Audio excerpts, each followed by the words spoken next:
Hello all my dear students, आज अपन लोग पढ़ने जा रहे हैं क्लास 10 चैप्टर 8 ट्रिग्नोमेट्री त्रिकोणमिति। मेरे वीडियोस जो है वो हिंदी मीडियम और इंग्लिश मीडियम दोनों मीडियम के बच्चों के लिए मैं बनाता हूं, जिसमें आप दोनों मीडियम को कोई भी किसी भी प्रकार की दिक्कत नहीं होगी। अभी यहाँ पे अपन लोग पढ़ने जा रहे हैं ट्रिग्नोमेट्री। बहुत आसान चैप्टर है, क्योंकि बच्चे क्या करते हैं, इस चैप्टर को रटते हैं। इसको रटना नहीं है, आप लोगों को समझना है। तो सबसे पहले बात तो ट्रिग्नोमेट्री होती क्या है। ट्रिग्नोमेट्री समझने से पहले अपन लोग एक ट्राइंगल पढ़ते हैं, जिसको बोलते हैं right angle triangle. Right angle triangle, तो राइट एंगल ट्राइंगल यानी समकोण त्रिभुज। तो यहाँ पे सारे बच्चे ध्यान से सुनना। समकोण त्रिभुज क्या होता है, जिसमें एक कोण आपके कितने का होता है, 90 का होता है। अब यहाँ पे 90 के सामने वाली भुजा को बोलते हैं कर्ण, यानी इसको इंग्लिश में बोलते हैं हाइपोटेनस। क्या बोलते हैं, हाइपोटेनस बोलते हैं। अब यहाँ पे अगर मैं ये कोण लेता हूँ थीटा, कौन सा कोण लेता हूँ, ये वाला, तो इसके सामने वाला हमेशा आपके पास लंब होगा, यानी परपेंडिकुलर होगा। और उसके बाद जो तीसरी भुजा बचती है वो क्या होती है, आधार यानी बेस होती है। ये चीज आप लोगों को पता चली या नहीं चली। 90 के सामने हमेशा कर्ण यानी हाइपोटेनस होता है। अगर ये थीटा है तो इसके सामने वाला लंब होगा और तीसरी भुजा आपके पास आधार होगी। बहुत सारे बच्चे इसी में कंफ्यूज रहते हैं और घबराते हैं, भाई कौन सा लंब ले, कौन सा आधार ले, कौन सा हाइपोटेनस ले, कौन सा परपेंडिकुलर ले, कौन सा बेस ले। तो यहाँ पे देखो, राइट एंगल ट्राइंगल के अंदर एक थ्योरम होती है, पाइथागोरस थ्योरम, जो आप लोगों ने 7th क्लास के अंदर पढ़ी होगी, लेकिन आप लोग भूल गए होंगे। पाइथागोरस थ्योरम क्या कहती है, जो कर्ण का स्क्वायर होता है वो आपके लंब के स्क्वायर प्लस आधार के स्क्वायर के बराबर होता है। यानी जो हाइपोटेनस का स्क्वायर होता है वो आपके परपेंडिकुलर के स्क्वायर प्लस बेस के स्क्वायर के बराबर होता है। ये चीज आप लोगों को पता चली या नहीं चली, चल गई। अब यहाँ पे ये चीज आपको पूरी समझ में आने के बाद आप लोगों को एक चीज और पता होनी चाहिए कि यहाँ पे जो, जब तक आप लोग इस चैप्टर के अंदर पाइथागोरस थ्योरम याद नहीं करोगे, मैं तो कहता हूँ जब तक आप लोग पाइथागोरस थ्योरम याद नहीं करोगे, आप ट्रिग्नोमेट्री के आप लोग 10th क्लास के 4-5 चैप्टर नहीं कर पाओगे। अभी इधर देखिए, अभी अपन लोग क्या कर रहे हैं, चैप्टर से रिलेटेड कुछ पढ़ रहे हैं कि भाई यहाँ पे ट्रिग्नोमेट्री होती क्या है। सबसे पहली बात तो त्रिकोणमिति का मतलब होता है तीन कोण, और मिति का मतलब होता है मापना, यानी 3 एंगल का मेजरमेंट। अब यहाँ पे 3 कोण का मापन, यानी 3 कोण का मापन, यानी जो 3 कोण किसके अंदर होता है, त्रिभुज के अंदर। और त्रिभुज आप सबको पता है त्रिकोणमिति के अंदर कौन सा काम आता है, राइट एंगल ट्राइंगल। इसके लिए आप लोगों के पास 90 डिग्री का कोण वाला त्रिभुज यानी समकोण त्रिभुज होना चाहिए। बाकी त्रिभुजों के अंदर ये ट्रिग्नोमेट्री आपके लगती ही नहीं है। बहुत सारे बच्चे क्या करते हैं, एग्जाम के अंदर ऐसे बनाते हैं समकोण त्रिभुज को, ये लो 90। मैंने अपने स्कूल के बच्चों को भी देखा है ऐसा बनाते हुए, कोचिंग के अंदर भी देखा है, और बहुत सारे बच्चों को देखा है जो ऐसे त्रिभुज को बना लेते हैं। भाई प्रॉपर तरीके से ऐसे बनता है। और कई बच्चे अब कमेंट करेंगे सर 90 का थोड़ा इधर होता है, वो तो कॉमन सेंस तुम्हें भी लगाना, मैं कौन सा यहाँ पे नाप के बना रहा हूँ, इधर देखिए। तो अब अपन लोग क्या करते हैं, त्रिकोणमिति के बारे में अपन लोगों ने पढ़ लिया, 3 कोण यानी ट्राइंगल के अंदर, और 3 कोणों को मापना। इसका उपयोग क्या करते हैं अपन लोग, बड़ी बड़ी दूरियां वगैरह निकालने के लिए करते हैं। अब यहाँ पे देखो, अपन चैप्टर के मेन मुद्दे पे आते हैं। सबसे पहले आता है त्रिकोणमितीय अनुपात, ट्रिग्नोमेट्रिक रेशियो। तो यहाँ पे देखिए, ट्रिग्नोमेट्रिक रेशियो यानी त्रिकोणमितीय अनुपात। तो सारे बच्चे ध्यान से सुनना, त्रिकोणमितीय अनुपात क्या होता है। यहाँ पे सबसे पहली बात तो त्रिकोणमिति के कितने अनुपात होते हैं, 6। पहला होता है साइन, दूसरा होता है कॉस, तीसरा होता है टेन, चौथा होता है कॉट, पांचवा होता है सेक, और छठा होता है कोसेक। अब जो बच्चा ये वीडियो देख रहा है, लगभग उन बच्चों को ये चीजें याद है। तो यहाँ पे देखो, सबसे पहले तो यहाँ पे साइन क्या होता है। अगर ये ट्राइंगल है, राइट एंगल ट्राइंगल, देखो हिंदी और इंग्लिश दोनों के अंदर लिखूंगा। तो यहाँ पे देखो, अगर मैं इस कोण को थीटा लेता हूँ और ये 90 का, ये हाइपोटेनस यानी कर्ण है, ये परपेंडिकुलर यानी क्या है, लंब है, और ये बेस यानी आधार है। गोले वाले हिंदी मीडियम और ऐसा लिखा हुआ है इंग्लिश मीडियम। तो यहाँ पे सारे बच्चे ध्यान से सुनोगे। अगर एंगल थीटा है तो पहला आता है साइन थीटा, दूसरा कॉस, तीसरा टेन, चौथा कॉट, पांचवा सेक, और छठा कोसेक। तो सबसे पहले इधर देखना, साइन थीटा क्या होता है। साइन थीटा होता है लंब बटा कर्ण। अगर इंग्लिश मीडियम की बात करें तो अपन कर लिखेंगे परपेंडिकुलर अपॉन हाइपोथेनस। सेकेंड होता है कॉस, जो कि होता है आपके पास आधार बटा कर्ण यानी बेस अपॉन हाइपोथेनस। तीसरा होता है टेन थीटा, जो होता है लंब बटा आधार, जिसको अपन बोल सकते हैं परपेंडिकुलर अपॉन बेस। अब यहाँ पे कॉट किसका उल्टा होता है? टेन का। तो आधार बटा लंब होगा या नहीं होगा? यानी बेस अपॉन परपेंडिकुलर होगा या नहीं होगा? होगा। अब उसके बाद सेक किसका उल्टा होता है? कॉस का। तो ये आपके कर्ण बटा आधार होगा या नहीं होगा? यानी हाइपोथेनस अपॉन बेस होगा या नहीं होगा? और उसके बाद कॉसेक किसका उल्टा होता है? साइन का। तो कॉसेक आप खुद निकाल सकते हो, क्या होगा? कर्ण बटा लंब, और इंग्लिश में लिखेंगे हाइपोथेनस अपॉन परपेंडिकुलर। अब यहाँ पे सारे बच्चे ध्यान से सुनना। बच्चे सोचते हैं सर ट्रिग्नोमेट्री के अंदर फॉर्मूले आते हैं, फॉर्मूले आते कहाँ से? फॉर्मूले कुछ नहीं आते हैं, वो सब रिलेशन इनसे ही बना हुआ है। तो यहाँ पे देखो, सबसे पहली बात तो यहाँ पे मैं अभी आपके सामने फॉर्मूले बनाता हूँ, देखना सारे बच्चे। साइन का उल्टा क्या है? कॉसेक, यानी साइन थीटा बराबर क्या होगा? 1 अपॉन कॉसेक थीटा होगा या नहीं होगा? बस। नहीं तो कॉसेक का उल्टा क्या है? साइन। तो कॉसेक थीटा बराबर 1 अपॉन साइन थीटा हुआ या नहीं हुआ? ये लो पहला फॉर्मूला। क्या आपको ये चीज याद करने की जरूरत है? नहीं, ये चीज आपको समझने की जरूरत है। सेकंड चीज आपके पास है कॉस थीटा, वो किसका उल्टा है? सेक का। ये लो, कॉस किसका उल्टा है? सेक का। तो यहाँ पे सेक किसका उल्टा है? कॉस का। क्या आपको इसमें किसी भी प्रकार की कोई दिक्कत हुई? नहीं हुई। उसी प्रकार देखो टेन, टेन थीटा किसका उल्टा होता है? कॉट का। तो कॉट किसका उल्टा हुआ? टेन का उल्टा हुआ या नहीं हुआ? हो गया। अब यहाँ पे एक चीज और देखो, यहाँ पे मेरे पास क्या है? टेन थीटा है लंब बटा आधार यानी परपेंडिकुलर अपॉन बेस, जबकि साइन है लंब बटा कर्ण, कॉस है आधार बटा कर्ण। तो यहाँ पे कर्ण कर्ण को काट दे, अगर इन दोनों का रेशियो लेते हैं तो लंब बटा आधार आ रहा है, यानी टेन थीटा बराबर क्या होगा? साइन बटा कॉस होगा या नहीं होगा? यानी sine theta upon cos theta. अगर इन दोनों का रेशियो ले तो कर्ण कर्ण को काट देगा, लंब बटा आधार, टेन थीटा आया या नहीं आया? आ गया। और कॉट थीटा की बात करूं तो इसका उल्टा यानी cos theta upon sine theta हुआ या नहीं हुआ? हो गया। अब कई सारे बच्चे बोलते हैं सर हमें ये चीज याद करने में बहुत ज्यादा प्रॉब्लम होती है। बिल्कुल होती है। जब मैंने भी पहली बार पढ़ा था मुझे भी काफी ज्यादा प्रॉब्लम हुई थी। तो इसके लिए एक शॉर्ट ट्रिक होती है, हिंदी मीडियम, ध्यान से सुनना। लाल बट्टा कक्का। अब मुझे पता है हर स्कूल के अंदर ये लिखवाते हैं, आई बात समझ में? लाल बट्टा कक्का। पहला क्या है आपके पास? साइन।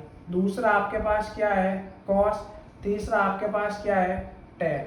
आई बात समझ में? अब इसका उल्टा तो यहाँ से देखो, ये कॉट है या नहीं है? ये सेक है या नहीं है? और ये आपके पास क्या है? कॉसेक। तो देखो साइन लंब बट्टा कर्ण, कॉस आधार बटा कर्ण, टेन लंब बटा आधार। जबकि देखो कॉट सेक और कॉसेक इनके उल्टे, तो देखो कॉट आधार बटा लंब, सेक कर्ण बटा आधार और कॉसेक कर्ण बटा लंब। अभी आप इंग्लिश मीडियम वाले ध्यान से सुनना। देखो इंग्लिश मीडियम वालों के पास क्या होता है? ठीक है ना, ये यहाँ पे देखो बहुत सारे बच्चे ये चीज बोलते हैं, पाकिस्तान बीमार पड़ा, हिंदुस्तान हरा भरा। आए बात समझ में? ठीक है ना, पंडित बीवी पाए, आए बात समझ में? ऐसी चीजें आप लोगों को, ये एक प्रकार की ट्रिक ये भी होती है जिससे आप लोगों को याद करने में आसानी हो जाती है।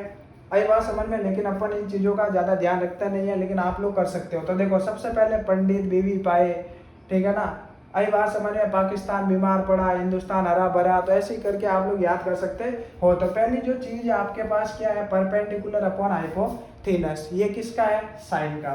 सेम हिंदी मीडियम की तरह, बस नाम आपके पी एच होने से कोई ज्यादा फर्क पड़ता नहीं है। सेकंड क्या है? बेस अपॉन हाइपोथेनस, वो क्या है? कॉस। तीसरा क्या है? परपेंडिकुलर अपॉन बेस, वो क्या है? टेन। अब चौथा इसका उल्टा कॉट, पांचवा सेक और छठा कॉसेक। तो यहाँ तक किसी बच्चे को दिक्कत नहीं होनी चाहिए। और अगर आप लोगों को देखो ध्यान से सुनना, मान के चलो कल आपके टेस्ट है तो आप मेरे वीडियो को देख लेना, आप कॉपी में जितना देखोगे उससे ज्यादा इसमें समझ में आ जाएगा। ठीक है, क्योंकि यहाँ पे सारी चीजें समझी हुई है और यहाँ पे देखो आपको समझने की खुद को जरूरत नहीं पड़ेगी। अब यहाँ पे देखो आगे पढ़ते हैं अपन लोग, ध्यान से सुनोगे। अभी अपन लोगों ने देखो पाइथागोरस थ्योरम पढ़ ली है, अनुपात पढ़ लिए है, रिलेशन पढ़ लिए है। अब अपन एक्सरसाइज करने के कैपेबल हो चुके हैं। लेकिन मैं सोच रहा हूँ इस चैप्टर के सारे फॉर्मूलेज जो है मैं आपको वन शॉट के अंदर ही समझा दूँ, यानी एक शॉट के अंदर इस चैप्टर के सारे फॉर्मूले समझो, ताकि उसके बाद अपन लोग एक्सरसाइज करेंगे ना तो आपको दिक्कत नहीं आएगी। क्योंकि यहाँ पे आने वाला, इस वीडियो को देखने वाला हर बच्चा कहीं ना कहीं पहले ट्रिग्नोमेट्री पढ़ चुका है, तो उसको पहले फॉर्मूलों से क्या करते हैं, रूबरू करवाते हैं। तो यहाँ तक समझ में आ गया। अब उसके बाद देखो तुम लोगों को आया रहे, हाँ इधर देखो, अब यहाँ तक जो फॉर्मूला आता है जिन बच्चों को, उनका एक्सरसाइज 8.1 में काम हो जाता है। अब अपन पढ़ते हैं एक्सरसाइज 8.2 के लिए, जो फॉर्मूले तो नहीं है लेकिन वो आपके पास क्या है, वैल्यूज है। तो स्पेशल जो एंगल वैल्यू है ट्रिग्नोमेट्री फंक्शन की, ठीक है ना, उसके लिए अपन क्या बनाते हैं, टेबल। क्या बनाते हैं, टेबल। अब इस टेबल को बनाने में बच्चों को बहुत ज्यादा मुश्किल होती है।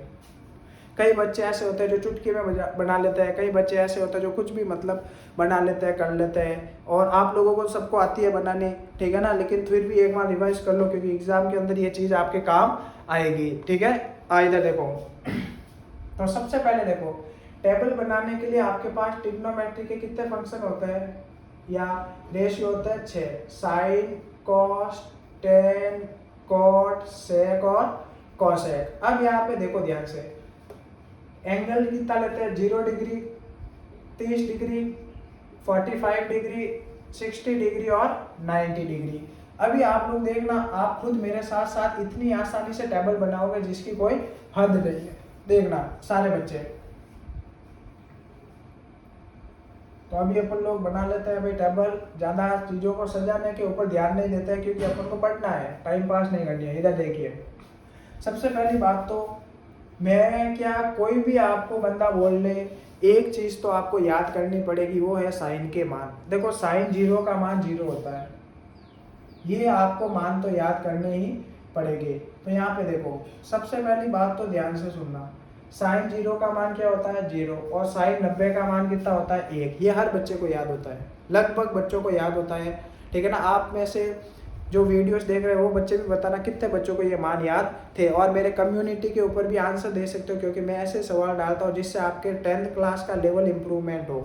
यहाँ पे इधर देखिए, उसके बाद साइन 30 का मान होता है 1/2, साइन 45 का मान होता है 1/√2, और साइन 60 का मान होता है √3/2। अब यहाँ पे कई लोग क्या करते हैं, ट्रिक से बताते हैं, ठीक है ना। तो आप लोग यहाँ पे देखना, ध्यान से सुनना, ट्रिक कैसे लगाते हैं। यहाँ पे देखो, वो क्या करते हैं, पहले 1 2 3 4 5, यहाँ पे क्या करते हैं, गिनती लिखते हैं, ठीक है ना। उसके बाद सबके अंदर किसका भाग देते हैं, 4 का भाग देते हैं, और उसका क्या निकालते हैं, स्क्वायर रूट निकालते हैं। तो यहाँ पे सारे बच्चे ध्यान से सुनना, वो क्या करते हैं, यहाँ पे गिनती लिखते हैं 1 2 3 और 4। अब इसके अंदर किसका भाग देंगे, 4 का, ठीक है, किसका भाग देंगे, 4 का। तो ये आपके पास 1/4 है, इसका स्क्वायर रूट निकालोगे तो इसका रूट कर लो, 1 का 1 और 4 का 2, तो ये आपके पास 1/2 आया या नहीं आया, आ गया। आप लोगों को दिख रहा है या नहीं दिख रहा है, मैं एक बार चेक कर लेता हूँ, हाँ दिख रहा है, ठीक है। अब उसके बाद अगर इसका स्क्वायर रूट निकाले तो ये कट के पहले तो आपके पास 1/2 आ रहा है, 1/2 का स्क्वायर रूट निकालोगे तो 1/√2 आएगा या नहीं आएगा। उसके बाद अगर 3/4 का स्क्वायर रूट निकालते हैं तो 3 का तो √3 और 4 का क्या हो जाएगा 2, और 4/4 कट के 1 आ गया, और 1 का स्क्वायर रूट क्या होता है, 1 होता है। तो ये यहाँ पे मैं टेबल के ऊपर एक सेपरेट वीडियो बना दूंगा, ठीक है, तो उसमें किसी भी बच्चों को सीखने में कोई प्रॉब्लम नहीं होगी, और उसको बार बार देके और ट्रिक से बता दूंगा, ठीक है। तो ये ट्रिक वापस उसमें काम ले लेंगे। इधर देखिए, तो आपको सबको पहले क्या याद होना चाहिए, साइन के मान याद होने चाहिए। उसके बाद जो अभी मैंने अनुपात के अंदर रिलेशन बताया वो रिलेशन याद होना चाहिए। देखो साइन की वैल्यू ये, अब मुझे कॉस की लिखनी है ना, तो यहाँ से गिनती स्टार्ट कर दो उल्टी। देखो 1 √3/2, 1/√2, ये इधर आ जाएगा 1/2, और ये क्या हो गया 0, बात खत्म बस। यानी साइन की वैल्यू अगर आप लोगों ने निकाल दी तो आप लोग क्या करो, इसको इधर लिख लो, इसको इधर, इसको इधर, इसको इधर और इसको इधर। अब उसके बाद देखिए ध्यान से, tan क्या होता है, साइन बटा कॉस। 0 के अंदर 1 का भाग क्या आएगा 0, 2 ने 2 को कट किया, tan 30 की वैल्यू 1/√3 हुई या नहीं हुई, √2 ने √2 को कट किया, 1/1, 1 सबके नीचे होता है। आई बात समझ में। उसके बाद देखिए 2 ने 2 को कट किया तो √3 आया या नहीं आया, क्योंकि 1 सबके नीचे होता है। 1 के अंदर 0 का डिवाइड देते हैं, अनंत आता है, इन्फिनिटी आता है। अब यहाँ पे वापस वही काम, tan का उल्टा cot, तो अनंत आगे या √3 इधर आ जाएगा, 1 इधर वापस ये 1/√3 इधर आ जाएगा, ठीक है ना। और उसके बाद 0 यहाँ पे आ जाएगा। किसी भी प्रकार की कोई दिक्कत होनी ही नहीं चाहिए। यहाँ पे आप लोगों को कॉमन सेंस लगाना है। पहले साइन का मान लिखो, इधर से गुणती यानी उल्टा लिख दो, फिर tan का साइन बटा कॉस करके निकालो, वापस उल्टा लिख दो। अब यहाँ पे पहले देखो सेक निकालते, सेक किसका उल्टा होता है, कॉस का, तो 1 का उल्टा 1, इसका उल्टा कर दो 2/√3 हुआ, यानी 1/√2 का उल्टा √2/1, 1 सबके नीचे होता है, 1/2 का उल्टा 2, ठीक है। और 0 का उल्टा क्या होता है, अनंत होता है, क्योंकि 0/1 का उल्टा कर दो 1/0 तो अनंत हो गया। अब सबको पता है, यहाँ पे वही काम कर लेते हैं उल्टा, अनंत आगे, यहाँ पे 2 √2 यहाँ पे, 2/√3 यहाँ पे और 1 यहाँ पे, तो किसी को कोई दिक्कत आनी ही नहीं चाहिए। देखो मैं वापस बता रहा हूँ, साइन के मान आपको याद होने चाहिए, नहीं याद है तो देखो साइन के मान यहाँ निकालने को बताता हूँ। 0 को छोड़ दो, 30 के लिए 1 लिखो, 45 के लिए 2 लिखो, 60 के लिए 3 लिखो और 90 के लिए 4 लिखो। सबके अंदर 4 का भाग दो और सबका क्या निकाल दो, स्क्वायर रूट। तो यहाँ पे देखो 1 का 1 और 4 का 2, तो साइन 30 का मान कितना आया, 1/2 कट गया, 1/√2 आया या नहीं आया, क्योंकि यहाँ पे 2 बचा, 1 का स्क्वायर रूट 1 और √2 का √2, ये आपके पास √3 एज इट इज, और 4 किसका होता है, 2 का, ये कट गया, 1 का स्क्वायर रूट कितना होता है, 1, यानी 4 तक गिनती लिखो, 30, 45, 60 और 90 के लिए। उसके बाद सबके अंदर 4 का भाग दो और उनका स्क्वायर रूट निकाल लो, तो साइन के मान भी आपके पास आ जाएगी। ये भी आपको याद करने की जरूरत नहीं रहेगी, साइन 0 0 होता है, बस ये चीज़ आपको पता होनी चाहिए। अब उसके बाद है कि आगे तो हर मेथड से बता रखा है, साइन का निकालने के बाद उल्टा लिख दो, कॉस आ गया, साइन बटा कॉस tan होता है, फिर इसको उल्टा लिख दो, कॉट आ गया, फिर सेक कहाँ से निकालोगे, कॉस का उल्टा कर दो, फिर उसका इस वे में उल्टा करो, यानी इस लाइन वाले वे में, तो आपके पास क्या आ गया, कोसेक आ गया। अब उसके बाद देखो ध्यान से सुनना, अभी अपना खत्म होने वाला है बेसिक वीडियो पूरा इसका, और उसके बाद अपन लोग एक्सरसाइज के ऊपर वीडियो बनाएंगे, तो सारे बच्चे ध्यान से सुनना। इधर देखिए, अब अपन पढ़ते हैं ट्रिग्नोमेट्रिक आइडेंटिटी। तो यहाँ पे ट्रिग्नोमेट्रिक आइडेंटिटीज क्या होती है, ध्यान से सुनना।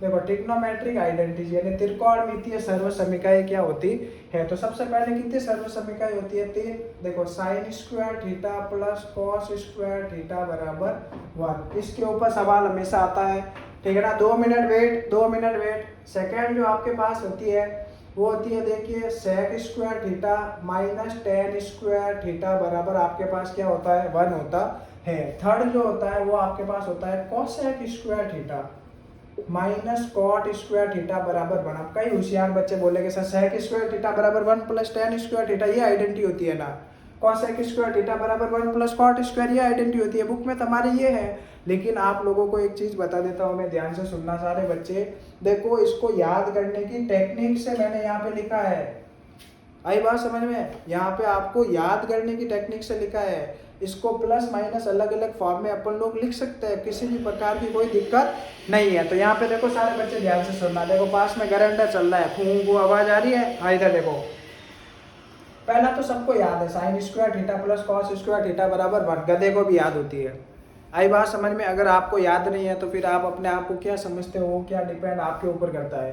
Second sec square theta minus tan square theta बराबर 1। देखो यहाँ पे इसमें आगे मैंने क्या लिखा है, सेक, यानी सेक में से tan को घटाना है। बच्चों को पता होता है सेक और tan की आइडेंटिटी है, लेकिन किसको किस में से घटाना है, तो सेक में से क्या घटाना है, tan को। और नीचे वाली में भी देखो क्या आ रहा है, cos सेक, यानी सेक आ रहा है या नहीं आ रहा है, आई बात समझ में। तो cosec में से क्या घटा रहे हैं, cot, तो आपके पास 1 आ रहा है या नहीं आ रहा है, यानी देखो मैंने भी ऐसे याद किया था जब मैं 10वीं क्लास के अंदर था ना, अभी भी ऐसे याद है मेरे को। देखो sine square theta plus cos square theta बराबर आपके पास 1 होता है। Second sec square theta minus tan square theta बराबर 1। और थर्ड जो होता है cosec, देखो इसमें भी सेक आ रहा है, यानी सेक में से दूसरे वाले को घटाना है, ऐसे सोचना है आपको। तो cosec square theta minus cot square theta बराबर 1। तो ये हो गया आपके पास ट्रिग्नोमेट्रिक आइडेंटिटी। अब जो कुछ आइडेंटिटीज है जो इस चैप्टर में काम आती है, पहला a plus B a minus B बराबर a square minus B square. Second A cube minus B cube, ये आइडेंटिटी एक सवाल के अंदर ही काम में आती है। A minus B A square plus A B plus B square. ये तो 8th क्लास का एक क्वेश्चन है, आप सबको पता हो। 9th क्लास का एक्सरसाइज 2.5 का 9th का सेकेंड क्वेश्चन है, ठीक है। चेक कर लेना घर पे जाके अगर यकीन नहीं हो तो। अब यहाँ पे उसके बाद ये आइडेंटिटीज आपको ध्यान में रखनी है। सेकेंड चीज, आपको रेशनलाइज यानी परिमेयकरण आना चाहिए। कुछ बेसिक चीजें, पाइथागोरस थ्योरम आनी चाहिए। और आप लोगों को ये भी पता चलना चाहिए पाइथागोरस त्रिक यानी ट्राइप्लेट किन किन नंबर्स का बनता है। जैसे देखो 3, 4, 5 का बनता है, ठीक है ना। पाइथागोरस देखो 3, 4, 5 का बनता है, 5, 12 और 13 का बनता है, 5, 15 और 17 का बनता है, 6, 8 और 10 का बनता है। क्योंकि यहाँ पे 10th क्लास के अंदर ये क्वेश्चन आते हैं, ठीक है ना। आपके पास 2 वैल्यू है तो आप तेज से डायरेक्ट लिख सकते हो, लेकिन आपको आंसर निकालने की टेक्निक भी आनी चाहिए। लेकिन आपको पहले पता रहेगा यही आंसर आने वाला है, तो आपके अगर गलत होता है तो आप हाथों हाथ कैच कर सकते हो। तो ये आपके पूरे ट्रिग्नोमेट्री का बेसिक था, फॉर्मूले थे। जरूर देके जरूर रिवाइज करें, बार बार देके 101% फ़ायदा मिलेगा। अब मैं एक्सरसाइज भाई आपको सारे सॉल्यूशन डालूंगा और आप लोगों को क्या करना है, अपने दोस्तों के साथ शेयर करना है, सबको समझाना है, ठीक है ना। कोई भी किसी भी प्रकार का डाउट हो भेज दो, मैं सेपरेट वीडियो डाल दूंगा। इंपॉर्टेंट क्वेश्चन सॉल्व करूंगा, पिछले 4-5 साल के बोर्ड के पेपर सॉल्व करूंगा। और ट्रिग्नोमेट्री के अंदर एक्सरसाइज 8.4 के जो क्वेश्चन नंबर 4 है उसके सारे सवाल आपको डिटेल से समझाए जाएंगे, एक एक स्टेप समझाया जाएगा। उसके बाद कुछ क्वेश्चन ऐसे हैं जिनको 2-2, 3-3 मेथड से करेंगे, जो आपको बहुत सारे टीचर्स नहीं बताते। वो सारी चीज़ें अपन लोग अपने ट्रिग्नोमेट्री में 8.4 की एक्सरसाइज के अंदर करके बताने वाले हैं। Thank you.